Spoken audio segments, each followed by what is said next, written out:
First of all, can everybody see that I don't have any legs? Yep.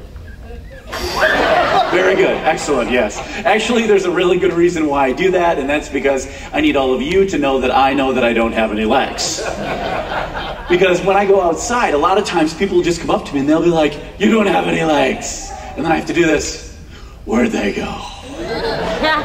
Which I think is kind of funny, but I know everybody wants to know why I don't have any legs, and so I'm just going to be honest and tell you, I was born that way. Nobody really knows why. It was just something that happened. But after I tell people that I was born that way, a lot of times they have a second question. So I'd like to answer that for everybody right now.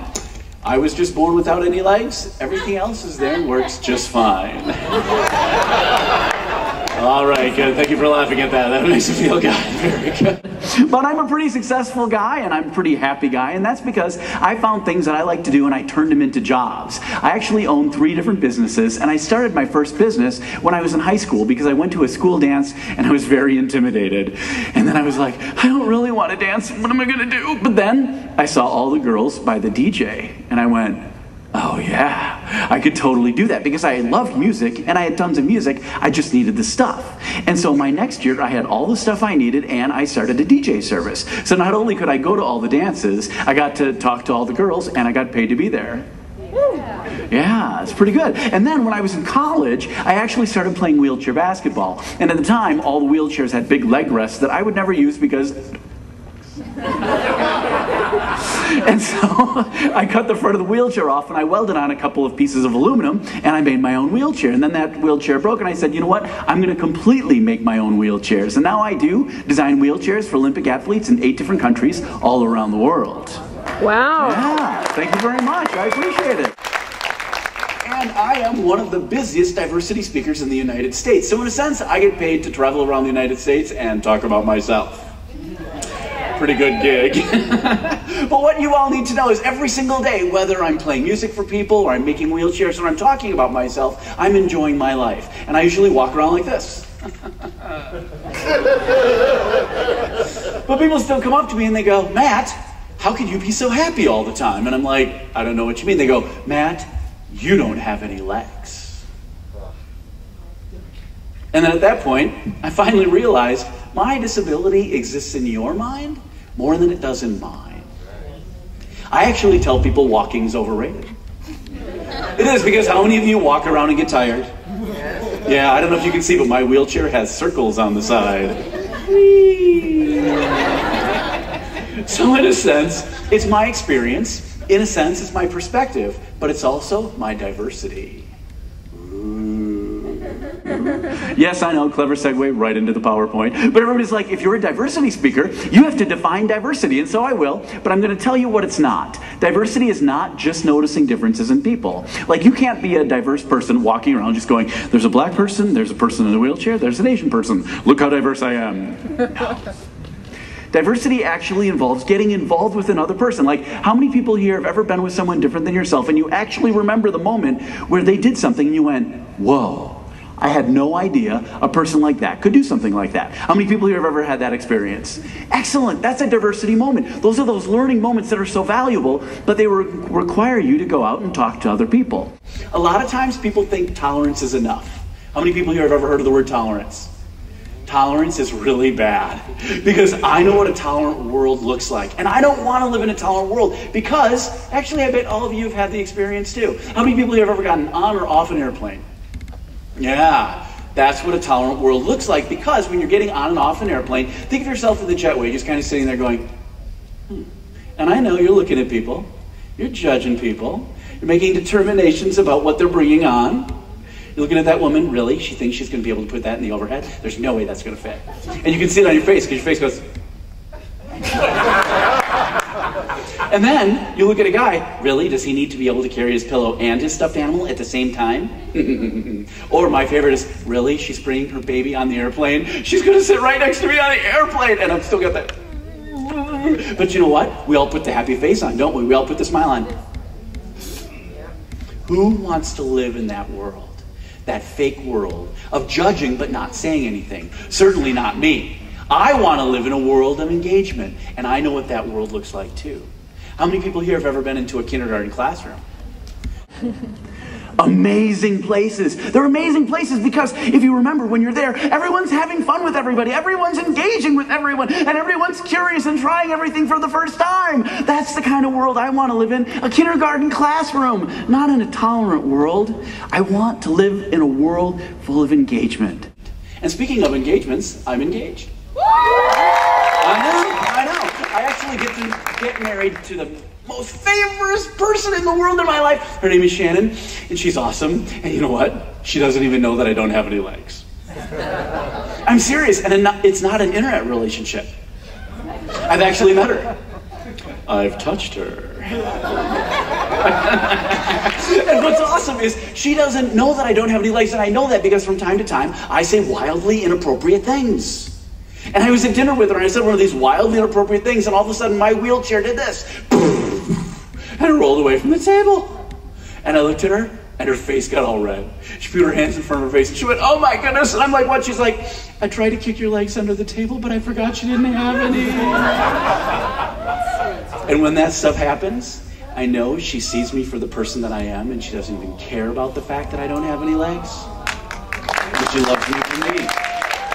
She does. You guys, that's what diversity is all about. Taking time to get to know the person on the inside. But my program is called Diversity According to Family Guy and South Park. So we're going to watch a clip from a Family Guy TV show. It's going to be great. It's a very short clip. Normally in my full program we do 3 different topics. Each topic covers a completely different facet of diversity. Today you have to pay attention and try and get the moral of the story. Are you all watching? Yeah. All right, here we go. What's the idea that they're trying to teach right there? Be yourself, love the person you are. Exactly, you guys. And that's an actual solid idea of diversity. And the people that put isms on the end of all the words have actually come up with a word for this. It's called lookism. And the actual definition is when you discriminate against someone else based on the way they look, or when you do it to yourself through negative affirmations and negative self-talk. And I'll be the first one to admit, this morning when I got up, I didn't exactly look in the mirror and say, "You're the most sexy one ever." Anybody else want to join my support group? Good, thank you. We'll have cake in the back and we'll all cry together. It'll be great. But every single time that happens, I always get a little mad and I get a little angry, and then I blame these people.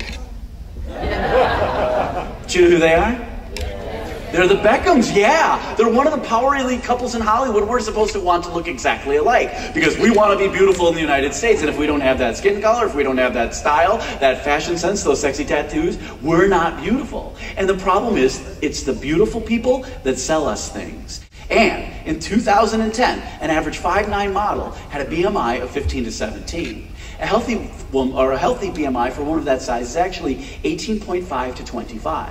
So what all of you have to understand is what the fashion industry is really selling isn't fashion, it's eating disorders.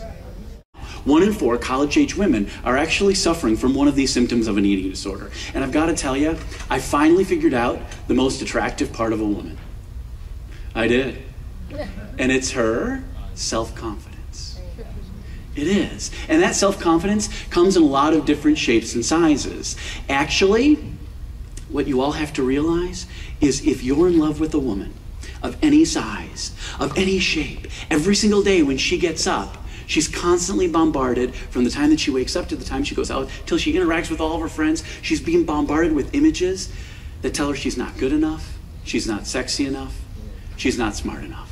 And so if you truly want to be with the most attractive woman that you can possibly be with, what you have to do is you have to reassure her every single day that she is beautiful enough, she is smart enough, and she is the perfect one for you.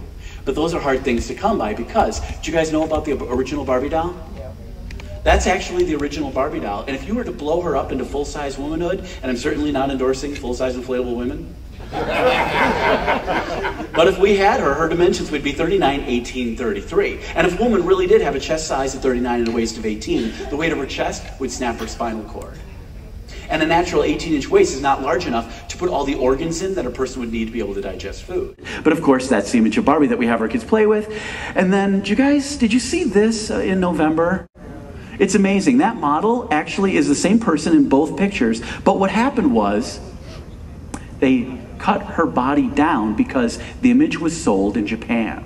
And the current image of beauty in Japan is that a woman has to be under 100 pounds to be considered attractive. If you actually look at the image, Her waist is narrower than the thickness of her head. And to be beautiful in Japan, they're seeing things that women are doing to themselves that they've never done before. They're actually consuming roundworms and tapeworms to try and keep their weight down. And you guys, not everything's bad. Have you heard about the Dove campaign? Yes. Good. The Dove campaign is amazing because what they've done is they've decided they're only going to use full-size women in all of their advertising, and they made a pretty cool movie that I want to show you right now.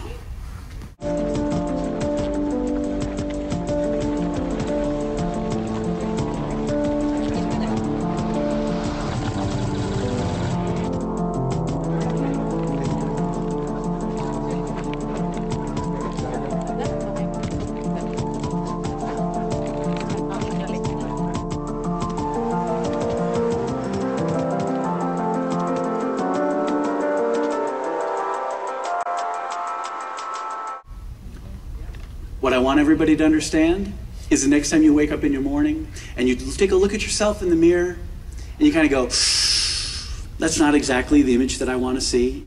Or you're in love with a woman and you see her look in a mirror or catch yourself in a reflection and you see that look in her eye like, what I want you to do is go up behind her. I want you to put your arms around her and give her the biggest hug ever and tell her that you love her exactly the way she is, and to stop comparing yourself to the images of beauty that the media tries to push down our throat, because those images are no more real than the cartoons that we watch.